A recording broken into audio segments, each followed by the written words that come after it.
Aujourd'hui, je suis sur le rond-point de Vendargues, entre Saint-Onès et Lunel. Et derrière moi, comme vous pouvez le voir, les agriculteurs se sont mobilisés pour protester contre le Mercosur et la DNC qui touche les bovins. Donc je vous amène avec moi sur cette journée de mobilisation.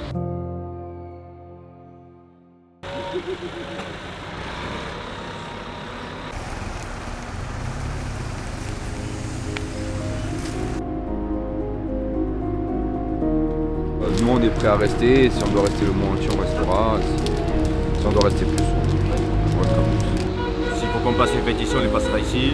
S'il faut continuer, on continuera, on ne s'arrêtera pas. On n'est pas là pour bloquer le port, on n'est pas là pour bloquer les éleveurs français, on est conscient que tout le monde doit travailler.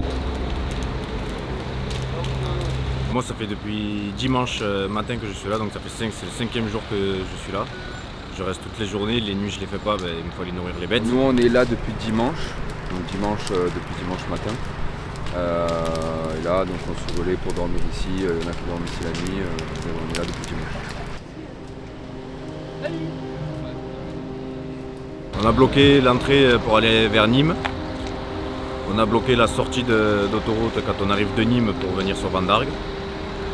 Et tous les jours on fait des opérations, on va taper sur des points sensibles pour essayer de faire... Et comment ils réagissent les automobilistes?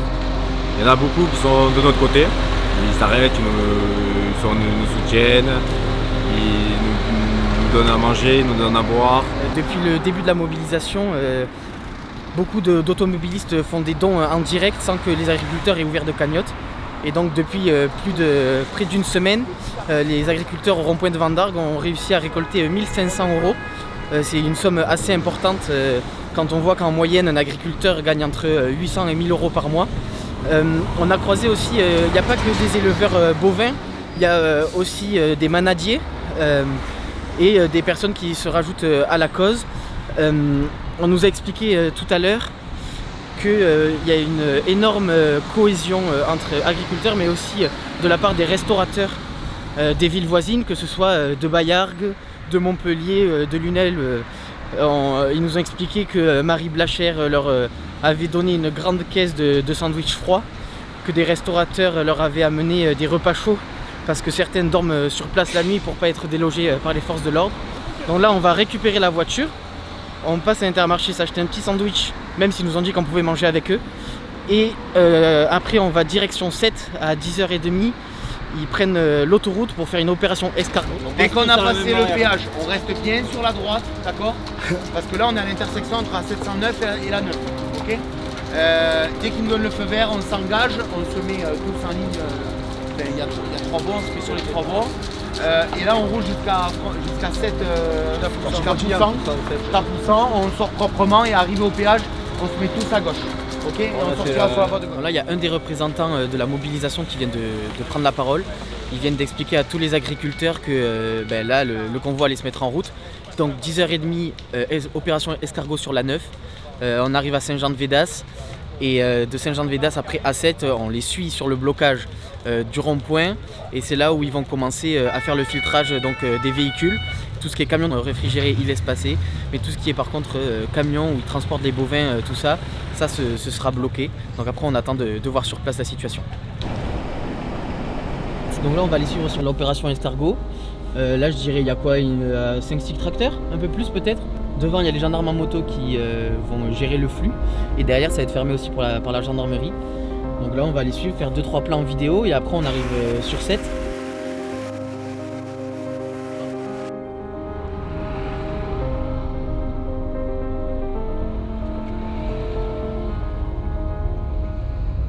Là, on vient d'arriver à 7 après 30 minutes de route. Donc là, les camions se sont mis en place. Comme vous voyez derrière moi, il y a les tracteurs là, qui vont se caler de l'autre côté aussi du rond-point. Et donc là, ils vont commencer à trier tous les camions qui passent. Donc voilà, on va les suivre. Derrière moi, vous voyez, les agriculteurs se dirigent vers l'entrée du port de Sète pour commencer le triage des camions. D'un côté, ils vont laisser les camions qui portent de l'alimentaire, tout ce qui est camions frigorifiques. Et après, ils vont trier aussi tous les camions qui portent des animaux du bovin. Donc on va suivre ça de près.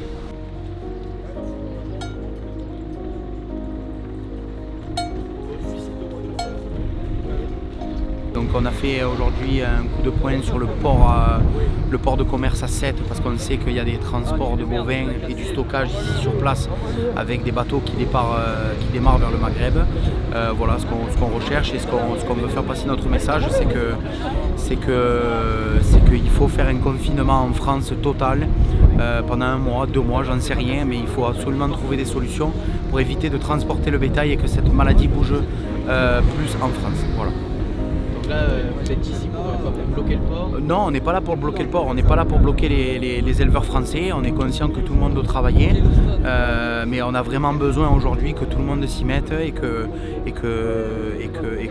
puisse travailler tous ensemble, et on a besoin que cette maladie s'arrête, donc on est venu là pour montrer nos revendications. Et voilà, on a la chance d'avoir eu un rendez-vous avec le directeur du port de commerce et on a 3 éleveurs de taureaux de race Camargue qui ont pu rentrer avec un éleveur de bovins à viande. Voilà. Et là, vous disiez tout à l'heure par rapport au rasetage. Alors on a la chance, il y a les raseteurs. Donc les raseteurs, ce sont des sportifs qui sont à la Fédération française de la course camarguaise, qui nous ont rejoints parce que dans nos 3 départements Hérault, Gare, Bouches-du-Rhône, on a ces fameuses traditions camarguaises avec les spectacles de rue et principalement la course camarguaise. Et ils vont être impactés si la saison prochaine on n'a pas de course dans nos arènes. Du coup, on est raseteurs et Sofiane qui est tourneur. Voilà, donc on vient soutenir les agriculteurs parce que c'est grâce à eux qu'on peut exercer notre profession. Et donc on se sent tous concernés du coup par le mouvement. Ah, vous avez peur pour la prochaine saison? Oui, la prochaine saison elle est réellement compromise. Là on parle de vaccin, mais aujourd'hui on ne sait toujours pas si le vaccin va être efficace sur les bêtes et s'il va avoir une répercussion négative plus tard, comme l'IBR il y a quelques années. Donc là l'objectif c'est, en tout cas pour nous, ce serait de confiner tout notre territoire, donc éviter tout mouvement de bovins. C'est pour ça qu'on est ici au port de Sète.